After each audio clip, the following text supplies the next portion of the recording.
ప్రభుత్వంపై బీఆర్ఎస్ విషం చిమ్మే ప్రయత్నం చేస్తోందని మండిపడ్డారు కాంగ్రెస్ ఎంపీ చామల కిరణ్ కుమార్ రెడ్డి. గోదావరి, కృష్ణా జలాల విషయంలో రాష్ట్ర ప్రభుత్వానికి చిత్తశుద్ధి లేదన్నట్లు కవిత విమర్శలు చేయడాన్ని తప్పుపట్టారు. కేసీఆర్ గొప్పగా చెప్పిన కాళేశ్వరం కూలిన సంగతి జైల్లో ఉన్నప్పుడు కవిత తెలుసుకోలేదంటూ ఆయన సెటైర్లు వేశారు. ప్రాజెక్టు నిర్మాణంపై సంబంధిత అధికారులు ఘోష్ కమిటీకి అన్ని విషయాలు చెప్పారని అన్నారు.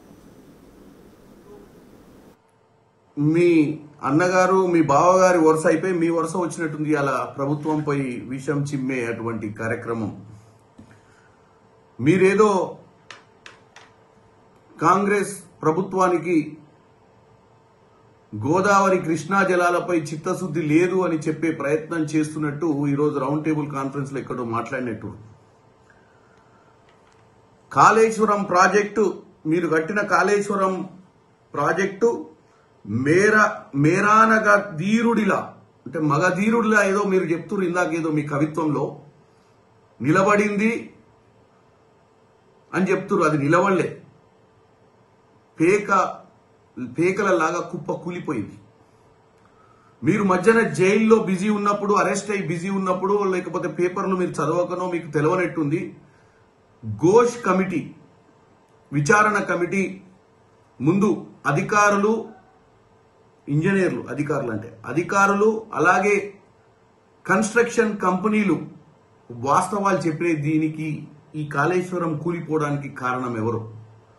మరి ఈరోజు మీరు ఏదో విధంగా రాజకీయం మాట్లాడాలని, ఏదో విధంగా డైవర్షన్ పాలిటిక్స్ చేయాలని గోదావరి జలాలపై మీరు కట్టిన కాళేశ్వరం ప్రాజెక్టే కూలిపోయింది. 1945 నుంచి మొదలు పెట్టుకుంటే Sriram Sagar, Yellampalli, Devadula, Nizam Sagar, Singur, upper Maner, lower Maner, middle Maner 1935 నుంచి మొదలు పెడితే 2004 దాకా కాంగ్రెస్ హయాంలో కట్టినటువంటి గోదావరి జలాల మీద ప్రాజెక్టులు ఏవి కూడా కూలిపోలే.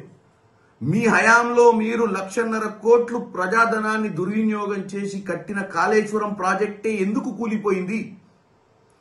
రూర్కి ఐఐటి వాళ్ళు కూడా చెప్పిర్రు, ఇది కేవలము అసమర్థత పాలన, ఫామ్ హౌస్ లో పండుకొని డిజైన్లు గీయడం వల్లనే కాళేశ్వరం కూలిపోయిందని తెలంగాణ ప్రజలకు అర్థమైంది. కాబట్టి మిమ్మల్ని అధికారం నుంచి పక్కకు పైదొలగించిర్రు.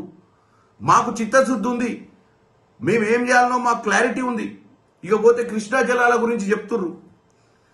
రాజకీయం చేయడం ఒక్కటే కాదు లక్ష్యం, వాస్తవాలు తెలుసుకొని తెలంగాణ ప్రజలకు వాస్తవాలు కూడా చెప్పే ప్రయత్నం చేయాలి. మీరు మీ అవినీతి, అసమర్థ పాలన వల్లనే ఆ రోజు పోతిరెడ్డిపాడు ప్రాజెక్టులో రోజుకు 2 టీఎంసీల నీళ్లు జగన్ రెడ్డి తీసుకుపోతుంటే నిమ్మకు నీరెత్తినట్టున్నారు మీరు. మీ హయాంలోనే పోతిరెడ్డి ప్రాజెక్టు 40,000 క్యూసెక్కుల నుంచి 90,000 క్యూసెక్కుల వరకు పెరిగినటువంటి పరిస్థితి ఎవరి హయాంలో జరిగింది? మీ హయాంలోనే.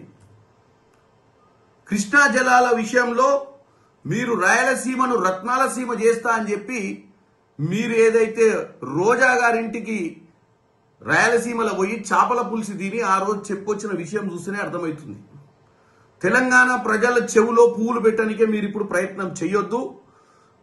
పదే రోజు ఏదో విధంగా కాంగ్రెస్ ప్రభుత్వం సంవత్సర పాలన కాంగ్రెస్ ప్రభుత్వాన్ని తప్పుదో పట్టియనికి ప్రయత్నం చేస్తుర్రు.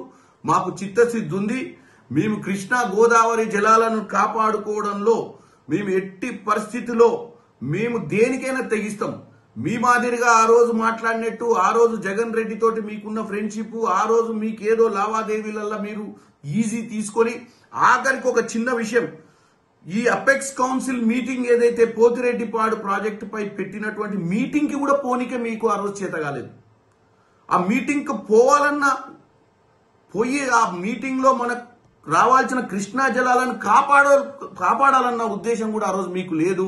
ఇది తెలంగాణ ప్రజలు గమనిస్తున్నారు. కవిత గారు, దయచేసి మీరు తెలంగాణ ప్రజల మీద మీ డైవర్షన్ పాలిటిక్స్ పెట్టకండి. కాంగ్రెస్ ప్రభుత్వానికి చిత్తశుద్ధి ఉంది. కాంగ్రెస్ ప్రభుత్వాన్ని ప్రజలు గెలిపించారు.